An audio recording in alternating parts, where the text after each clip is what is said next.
When we were looking for something to write about, we wanted to write it through the eyes of someone who was 11 or 12 or 13, because that's who was sitting in our audience. So we wanted to find a story that the lead is someone who they can relate to. So in finding the book, it was all told through Anne talking as a 12-year-old, saying, this is what it was like to live in 1938 in Nazi Germany. So I got to know her as a 12-year-old and also her best friend, too, and how their friendship has a rift because of the Nazi party and one going one way and one being Jewish and not being able to participate. So it was wonderful to be able to tell the story through the point of view of two 12-year-olds.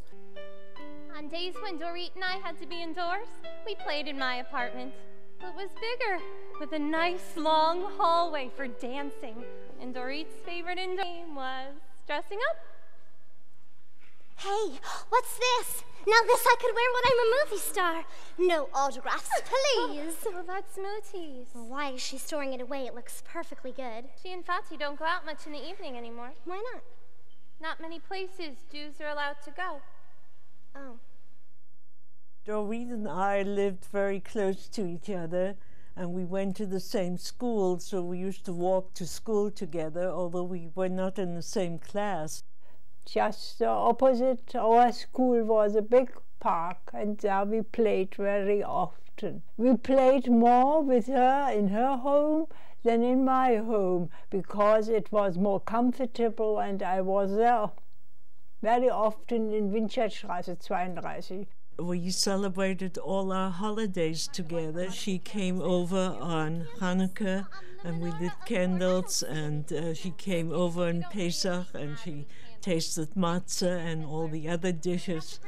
And we were very, very close. Then Dorit joined the Hitler Youth. And in case we should ever meet on the street and I'm dressed like this, it would probably be better for both of us if we didn't talk to each other. You know what I mean? So, why do you want to play? Oh, I know. How about dress up? Seems to me you're already playing dress up in that stupid uniform. That's not fair. How could you? How could you just join up like that? When Dorit joined the Nazi movement, I felt very much betrayed by her. She came and she said, look, I had to do this because other kids were doing it, and I'm part of it, and that's why I joined. What's important to us is that we want to write a play where our audience can say, well, that could be me, and that's what we want. We want our audiences to respond to it and think, what would I have done? How would I have felt if I was in their situation?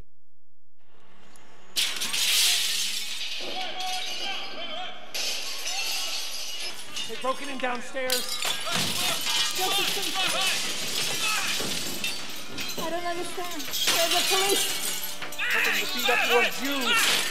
Kristallnacht, Kristallnight, or Night of Broken Glass, as they called it, was a big fright for everybody who lived through it. And in fact, my mother would not let me out of the house for the next couple of days because the streets were littered with glass where Jewish stores had been vandalized. What's happening in Germany, her parents are sort of trying to keep from her, and they can't. I mean, she's forced to grow up pretty quickly. Kristallnacht happens, the Night of Broken Glass, and she's very scared and living in a scary place, a scary world. And she leaves on the kinder transport at the age of 12 and is forced to say goodbye to her parents, which she did not know at the time that that would be the last time she saw her parents. What kind of world is this? But, well, you and me and Gunter and Vati will all be together soon, right? Right. Yes, that's right.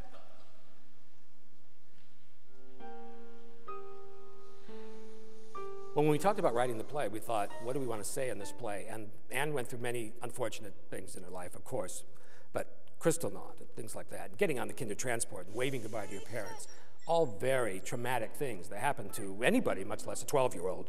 We thought, can we put that on stage? Should we put that on stage? And I think the answer came out to be, yes, we need to put that on stage.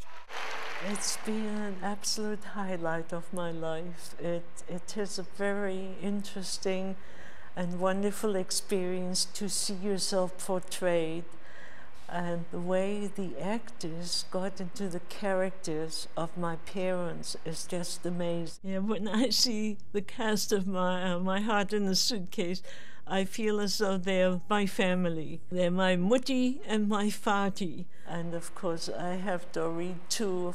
I think that it's really important that children really feed off of Dorit's energy and really like her, because when she does join the Hitler Youth, you don't want them to hate her or dislike her. You know, she just wanted to fit in and she just wanted everyone to like her, but she really ends up hurting her best friend. Anne makes it pretty clear that she does not approve, and Dorit really has to understand the ramifications of the decisions that she's made.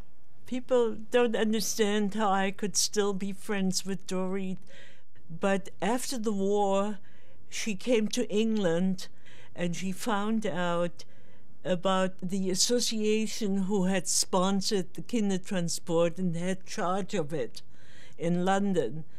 And she went there and asked for my address. She has married an American soldier, and she is now in America.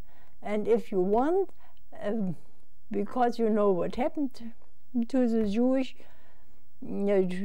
Jews, I write her if you want to get in contact with you because you have looked for her.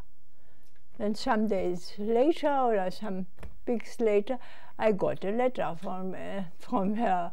And from then on, we are in contact. And we started our correspondence again, and then we saw each other a few times. Dorit, of course, by wanting to be in touch with me, showed me that she really cared and accepted so readily. And they're learning about Holocaust and about separation and about being with people who are different and celebrating different holidays together. And that's a very important lessons for them to learn. I can't reach as many children when I go into classrooms to talk as this play is reaching. So I'm very proud of that. History has a way of sort of repeating itself, and if you educate children now about what happens, even though it still is happening in the world today, you can help people, and and it gives hope for the future. They saw